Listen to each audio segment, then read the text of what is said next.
เอาจิกินรอทาแพนลูซิ่งมาก่อน ฮะตรงนี้มุ้ยพริกบ่ มาลาวกินข้าวกันพอดีเลยนี่ อยู่นี่ก็อยู่นี่ ในห้องอยู่นี่ก็อยู่นี่ เปลี่ยนหอ ไปเปลี่ยนอะไรเห็นอะไรอ่ะ ใช่ป่ะ ในห้องอ ห้อยู่ ง ข้าง นึ ล่าง งซื่อๆบ่นั่นน่ะเพราะว่าสมองน่ะมันยากนี่เฮามาบ่อยากให้นอนอยู่บ้านผู้อื่นเด้ ไม่มากไปไหน นอน เนาะ อยู่ข้างล่างนะแต่ว่าเขาว่าบ่อายที่สุดนี่ก็คืออายเฮาอายที่สุดเลยเด้เวลาเพิ่นยังเขาสาวเข้ามาแล้วเฮาได้ยินเบิดเฮาบ่เด้บ่นั่นแหละถ้าแบบว่าเขาว่าเลือกได้เขาว่าสิเทพื้นกับเฮ็ดห้องอยู่อันเดียวนิดหน่อยกับอันนึงสิเฮ็ดได้เขาเลือกนิดหน่อยนึงก็ได้ เรื่องห้องน้อยๆเทพื้นบ่เทก็ได้ ว่าเป็นไม้แล้ว โอ้เอ้ยจะมานี่ขึ้นบ่ได้เลยเนาะ ขึ้นบ่ได้นอนอยู่ข้างลุ่มได้ แบบนี้แหละคอยทำก้อยกับคนนึงคือแบบหาเอ้ยล่ะ ชั่วโมงเราไปขึ้นเพื่อนเราทิ้งบ่ได้อีก ไม่ได้ แต่ในนอนตาราง ตัวมูน มีหมูมีไก่ใครสิเฮ็ดกินก็เฮ็ดกินต่างหาก มันยากอันนี้แล้วนี่อะไรจะเพื่อค่อยมันเถอะกับเพื่อค่อยแบบนี้ น้องก็คิดเผื่อไว้สมมุติว่าจะออกไปเอาผัวปุ๊บเนาะสมมุติเด้อพี่น้องเด้อจะกลับมาจะขึ้นเฮือนบ่ได้ติ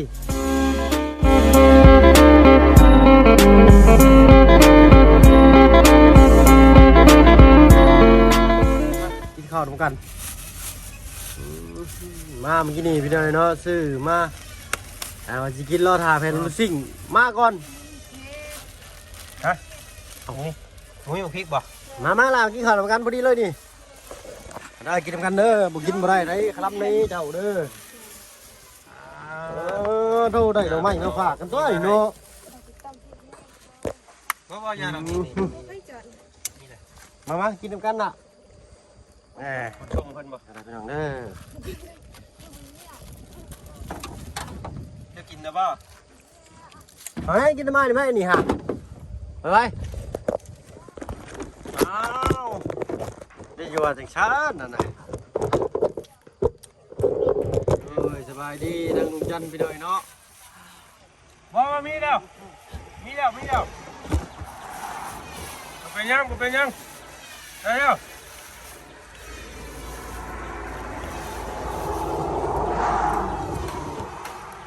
มาเด้อกินข้าวเด้อ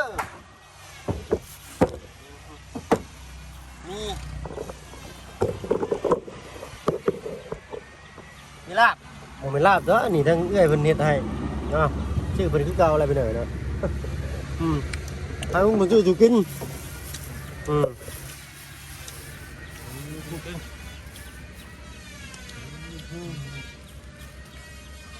ไม่ลงล่างเพิ่นแซ่บผมพัก มันแซ่บเรื่องเฮาหิวข้าวแล้ว เที่ยงเลยมากินข้าวเช้า ซื้อมาว่าสิกินไปหน่อยเนาะไปส่งแวนสั่งแวนรู้สิ่งมาหรือว่าแวนมานั่งกับบ่ทันจะนั่งแม่หาได้อยู่เอาพี่น้องมาได้กินพี่น้องเด้อกินข้าวดีแล้วนี่ปลาทุ่ง ถ้าอยู่มันฝนบ่ตก ด้วย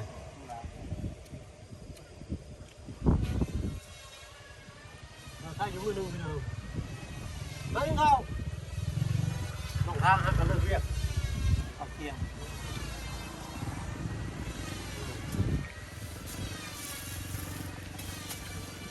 ทำไม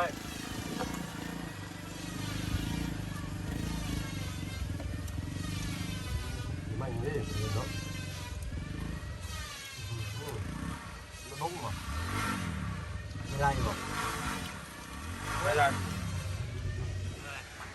อีนั่นกูครับเพื่อนน้อง เฮ้ยแล้วน้องคนยองแล้วเพื่อนน้องคนยองจะกินน้องใต้ เนาะ รุ่นใหม่บัดรุ่น พัฒนาการมาแล้ว รุ่นประยุกต์ใหม่รุ่นมาจันคิดแรก รุ่นบุกเบิกไม่ใช่พี่เลย วัดโอ้แสนสามสุดบ้าน ง่ายได้เคยลัง แสนสาม ไม่ได้มีห้องเลยซึ่งเนาะ ของ ห้องนึง เลย แต่ว่าตัวต้องไอ้ก้อนเนี่ยมันไม่ยังไม่ซื้อ ว่า ค่าสร้างค่ายังก็คือ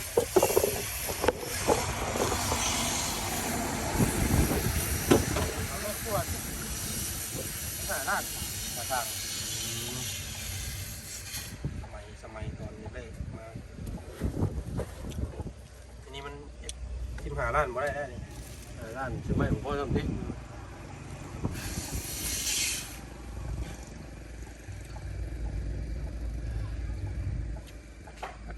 มันประมาณ130,000 เรียบร้อยลงต้นเนาะของน้ำของไร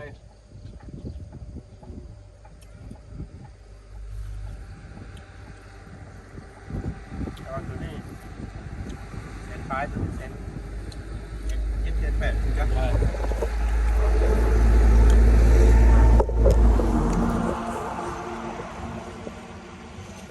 ออนุญาตกินข้าวกันแล้วกันไปหน่อยเนาะ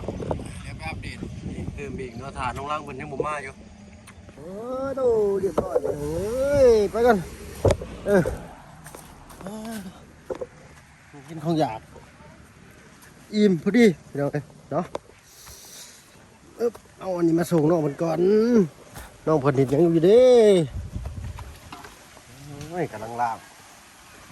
ช่วยเอาฉันซะยิ้มเปื่อยเราก็ได้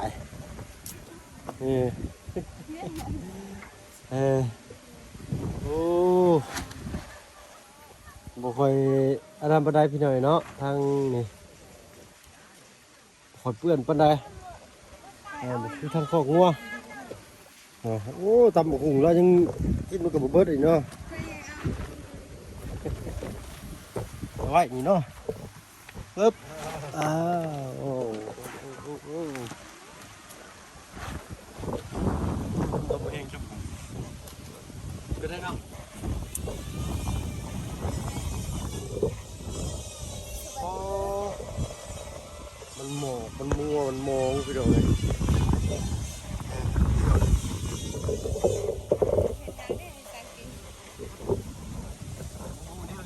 ครับน้องยังจะต้องมีกระปุกและสร้างบนพื้นที่ดอกครับ เยอะเด้อบ่ตี เอาคือว่าสัตว์ที่อยู่นอกสับเขามีแล้วหลายเนาะมีกันได้แต่คนต้นนะ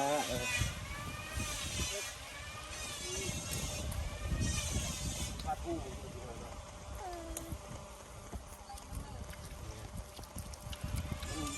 ข้าวติดมือได้ปลาทู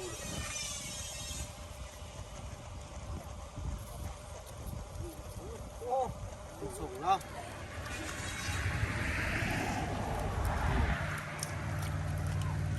ไปการแล้วกันปุ๊บน่าพร้อมที่เลยบ้าน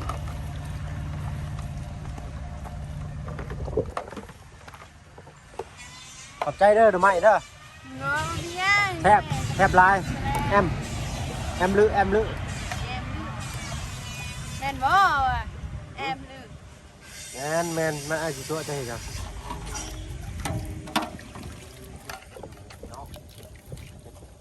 ไม่เส้นเอาลังคาขึ้นนะครับบ้านนี้เจ้ากินเมียงแต่ปวดท้องมือหน้าเดี๋ยวจะตำเมียงกินครับถ่ายลังคาขึ้นแล้วก่อนมันแห้งๆเลยจังพากัน นี่แหละตามฝัน โอ้โห เขากินนี่ เช้าเลยบ่พ่อเลยบ่ ก็เพลงยากเลยท้องยากก็ต้องกิน ท้องอยากก็ต้องกินทางดังไฟเลยเห็ดกินยังไงทั้งช่างบ่เห็ดยังไงช่างกินน่ะ เอาพกมาชิ้นแม่ที่เพื่อนกินมา ซินแบะ อืม เอาดอกแบะ ตายจากแม่จากมาถึงกระยาใช่พก เดี๋ยวสิใส่ผักบ้งพัดบ่พัดบ่หรือแกง แกงเอา แกงพี่น้อยท่านนี่เพิ่นบ่ค่อยรู้จักพัดนะ ไปจัก ต้มแกงทอด เล่นทับ ปิ้งพัดนี่บ่ค่อยเห็นเนาะเป็นบ่พัดเป็นบ่ตรงหลังทอดไข่ก็หาก็เป็นดิ โดยหากเป็น ถ้าก็เป็นทอดไข่โอ้ยเนาะเอาอีกจะหน่อยเจ้าสิเป็นวัดใจจะหน่อยอยู่ได้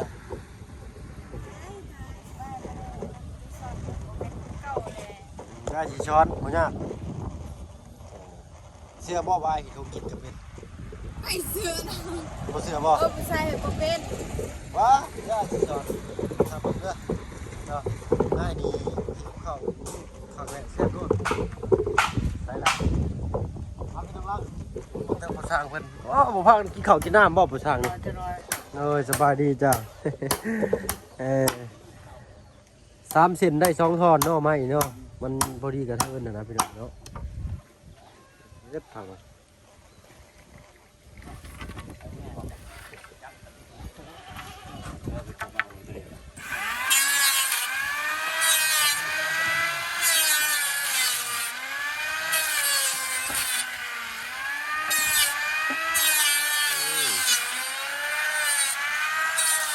พักระบาดนี่พี่น้องเลยเนาะ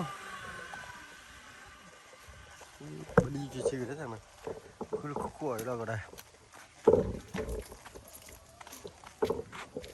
เรียบร้อยเนาะน้องลังขึ้นจะเทื่ออะไรมาเนี่ย สอง ล่ะ วันนี้หนึ่งเชื่อ วันนี้1 เทื่อต้องขึ้นดีก่อนเบิ่งถ้าบ่เพิ่นขึ้นครั้งแรกพอขึ้นดีเด้อเทื่อนี่น้องลังเอ้ยปึ๊บต่อ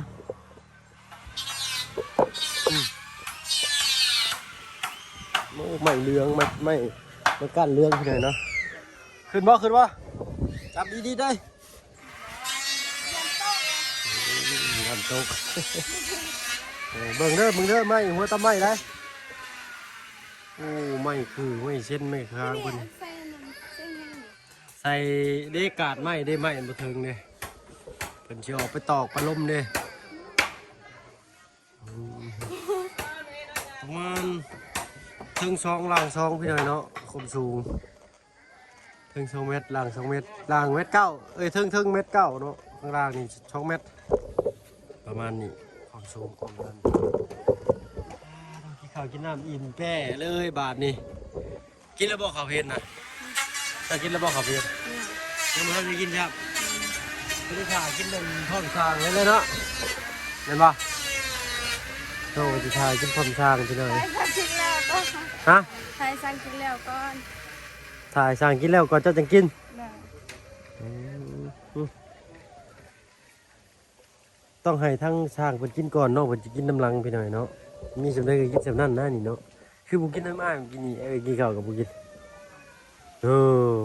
บ่ได้แล้วเดี๋ยวนี้นะ ต่อจะยังเนี่ยเขาเคยยังทำดีฮิว บัดเจ้าบัดให้ชุบายกินชุบายยังกินบัดให้กินน้ำมันบ่กินโอ้แย่นี่ เย้ได้ก็ว่ายังทำดีฮิวทำมื้อนี้เขาจะกินก็ได้ บ่ได้น้องลังกินข้าวแบบปบกันซ้ำบ่ต้องง่ายดอกโอ้เป็นกระดิ่งแท้หลายโอ้ทั้งตัวแม่เพิ่นไปเลี้ยงงัวเลยเนาะ ตกโมงเ11 โมงเที่ยงบ่ได้เลยเที่ยงแล้วเนาะทางนี่ค่ะทางมากินข้าวอยู่เรือนบ่ทางหึมากินข้าวอยู่เรือนแล้วมื้อเช้ากินข้าวแล้วก็ไปอ้ายเจ้าเพิ่นไปเฮ็ดเวียกจังโมงอ่ะ ก็ไปเฮ็ดเวียกมันตื่นซ้ำข่อยเลย5 โมง อืม แต่ว่าไป6 โมงพอดีเลย ตื่น5 โมงตื่นตี 5พอได้เลยเนาะเลยก็ไปเฮ็ดเวียกชาวบ้านมันสิไปใช่น่ะแม่นคนบ้านเจ้าบ่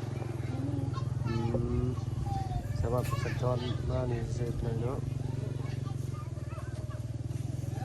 มันก็กินน้ำแล้วก็จักสิเฮ็ดหยังบาดนี่ นั่นไปเฮ็ดหยัง แต่มื้อที่กินข้าวแล้วจะเฮ็ดหยังบ้าง ข่อย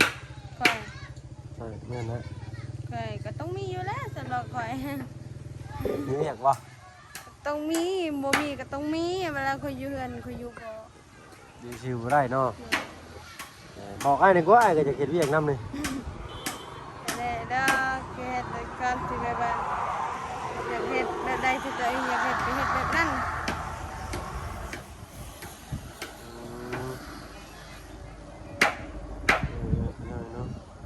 แต่รู้สิ่งนี่เพิ่นน่าสิติดมื้อนี้เนาะนี่เนาะ เดี๋ยวไปเริ่มแผ่นอลูซิ่งเด้อนี่แล้วนี่สังกะสีเด้อนี่ สักสี่ แมน กะโรซิ่งเขาบอกว่า แมนแผ่นอลูซิ่ง เอาโรซิ่ง แมนแผ่นอลูซิ่ง แพนเอาโรซิ่ง แมนแผ่นอลูซิ่งบ่แม่นสังกะสีถ้าสังกะสีสิแบบนั้นสีขาวๆเลยเนาะแต่แบบของอ้ายจะนี่ถ้าบ่ทนบ่ได้นี่แต่ก็ใส่ได้แหละแต่มันบ่ทนแต่แบบอันนี้นี่ประมาณ5ปี10ปีนี่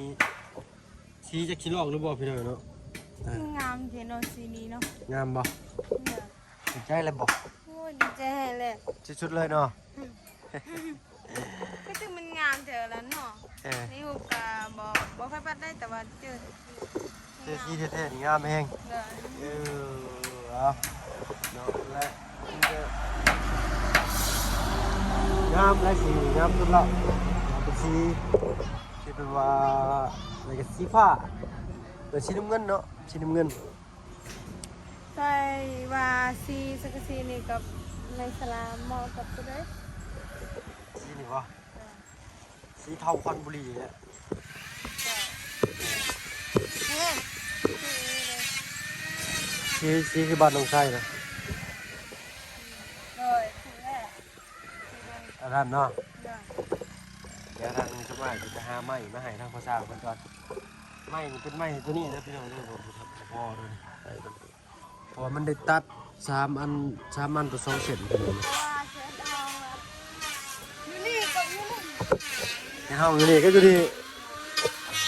เปลี่ยนหอ ไปเปลี่ยนแล้วจะเห็นอะไรอ่ะ ใช่ป่ะ ในห้องอ ห้อยู่ ง ข้าง นึ ล่าง งซื่อๆบ่นั่นน่ะตอนนี้จะเป็นซื่อเป็นอยู่บนเพราะว่าสมองนะมันยากนี่เขามาบ่อยาก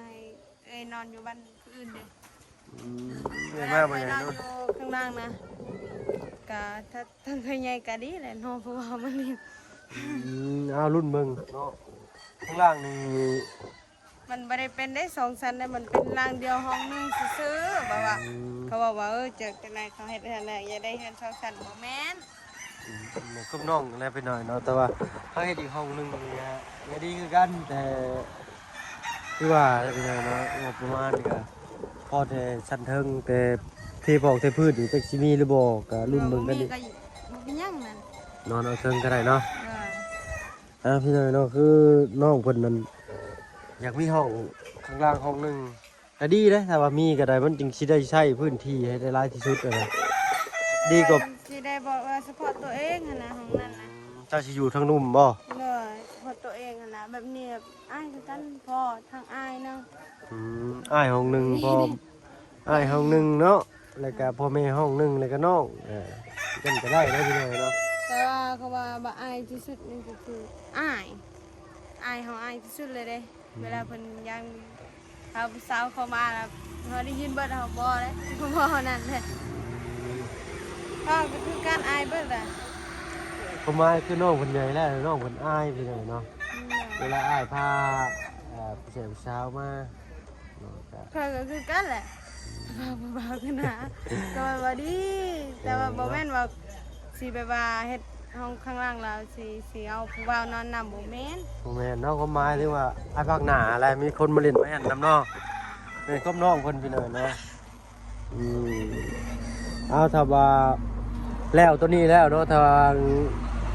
งบเป็นยังพอเดี๋ยวสิลองเว่ากับทีมงานลองเบิ่งเด้อ ถ้าเป็นไปได้นะเอาบ่ ถ้าเป็นไปได้พี่น้อยเนาะเนาะบ่ได้ได้อาจสิเป็นไปได้ก็มีเนาะรอเบิ่งว่า ห้องน้อยๆก็ยากแต่ว่าข้างล่าง อยากมีห้องเชิญโตตัวน้อยตัวหนึงพี่น้อยเนาะไผสิอยู่ตารางคนนี้เจ้าโบหรืออ้าย ก้อย สบายเนาะของน้ำของในเนาะ บ่ต้องยากอะไรอยู่เรือนแบบอยู่ข้างบนต้องยุ่งยากอยู่ข้างล่างคนเดียวดีแล้ว เลยเนาะ เทมข่อยก็บ่มักสนใจเพิ่นนั่นนี่เวลาผมมักสนใจอะนะเวลาเพิ่นให้ก็ไม่ให้ฝากเวลาผมทะเลาะกันคือกันล่ะพ่อแม่ทะเลาะกันก็ไม่ได้สนใจ ถ้าจะอยู่ ตีกันก็ตีร้อนก็บ่สนใจ ถ้าอยากอยู่คนเดียวเงียบๆสักพักเนาะปกติเนาะอะไรเป็นไรเนาะ ถ้าว่าเป็นไปได้คันว่ามีห้องข้างล่างนี่ก็ดีถือว่าดีเลยพี่น้องบ่ปะให้ตารางเสียเปล่า ได้ไม่ได้แต่สมควรนอนเดียวแหละ เอาซ้ำห้องน้ำนี่ก็ได้เนาะ บ่ฮอดก็ได้ บ่ฮอดซ้ำห้องน้ำก็ได้ผมสินอนอยู่ได้น่ะ ก็ได้อย่างนึงมีความสุขอยากให้อยู่เงียบ นะครับไปมีความสุขอยู่เงียบครับพี่น้องเนาะถ้าว่าผมพ่อกันเชียร์พี่น้องมันอยู่ข้างล่างนี่เนาะทางจุ้มไม้ก็คิดไว้แล้วแหละเนาะว่าถ้าเฮ็ดเป็นกั้นห้องข้างล่างนี่ดีคล้ายๆเพื่อนเมย์ต้องวิอันนั้นแต่ว่าบ่ได้ใหญ่ขนาดนั้นพี่น้องเนาะเฮ็ดเป็นห้องหนึ่งนะมี3ห้องนึงถ้าว่าเฮ็ดกั้นเบิด2ห้องนี่ก็นอนได้อีกได้2ห้องพี่น้องเนาะมันก็บ่ได้ยากก็ได้นะเท่าแต่ว่ามันสิได้ก่อปูนเนาะข้างล่างมันสิได้ก่อปูนเฮ็ดเป็นปูนนี่สิดีหรือว่าเฮ็ดเป็นคือบ้านบาตะโลปูนครึ่งนึงไม้เสลาครึ่งนึงน่ะก็ดีคือกันเนี่ยน่ะก็ได้ ถ้าแบบว่าเขาว่าเลือกได้เขาว่าจะเทพื้นกับเฮ็ดห้องอยู่อันเดียวนิดหน่อยกับอันนึงที่เฮ็ดได้เขาเลือกนิดหน่อยนึงก็ได้ เรื่องห้องน้อยๆเทพื้นบ่เทก็ได้ ว่า เอามันก็เพื่อนแล้ว เพื่อนแกเฮ็ดได้เขาอยากได้เลย ได้ อยากได้ ตอน แบ นั้ บ น ว่า เนาะ เป็นห้องส่วนตัวของเพิ่น เดี๋ยวเบิ่งเติมอีกเนาะแต่ว่างบมันพอเดี๋ยวทางสิลองรวมกับทีมงานลองเบิ่งว่ามันสิเป็นไปได้บ่เนาะตอนนี้ก็ มาซื่อ บ่ได้ ๆ ว่า โอ้ดอกออกเป็นจริงนั่น กะไว้ซื่อๆเนาะ เลย โอเคบ่เป็นหยังเนาะความคิดของคนเฮามีได้ทุกรูปแบบไปเลยเนาะเนาะบ่ผิดดอกเจ้าคิดนั่นนี่ก็บ่ผิดบ่ผิดถูกแล้วจะคิดถูกแล้ว แต่เมื่อเฮาก็มาก็บ่ได้กินเทือนแบบนี้นะเฮาก็บ่ใจว่าได้เพิ่นใหม่แล้ว โอ้เอ้ยจะมานี่ขึ้นบ่ได้เลยเนาะ ขึ้นบ่ได้นอนอยู่ข้างลุมได้ แบบนี้แหละค่อยทำค่อยกับคนนึงที่แบบหาเอ้ยล่ะ ชั่วโมงเราไปขึ้นเฮือนน่ะทิ้งก็บ่ได้อีก ไม่ได้ แต่ได้นอนตาราง ก็ เอ้ยมาแล้วสินอนใช้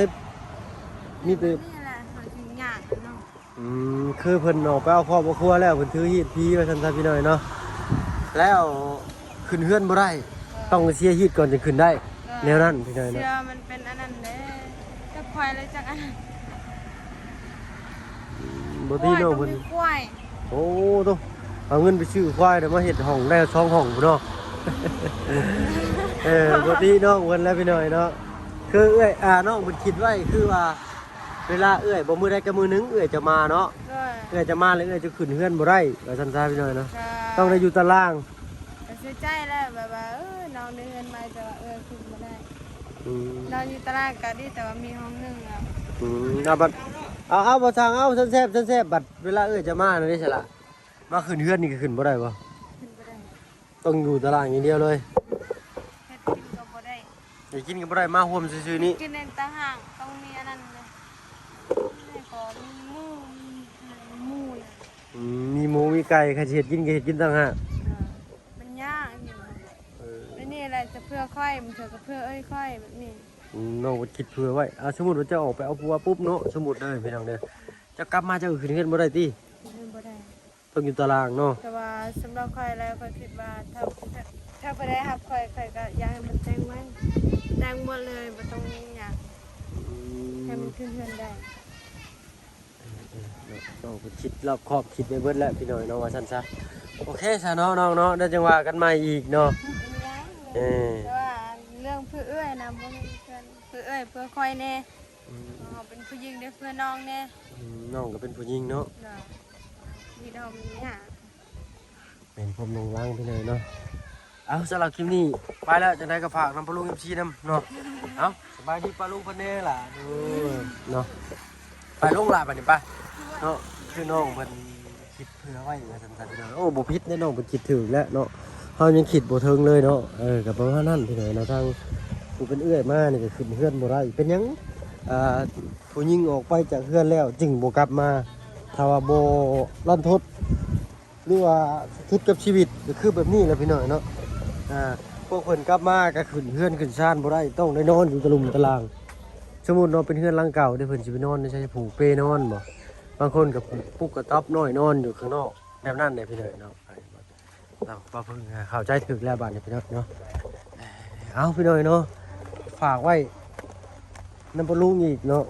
จะมีแต่ซ้ำนี้และบ่เพิ่งก็ได้สิขอตัวลำลาและอีดีมีแรงเปิดสมุสุขคนพี่น้อยเนาะ นะขอบคุณขอบใจที่ให้เกียรติติดตามในรับชมคลิปของเราถึงอยู่เรื่อยๆล่ะ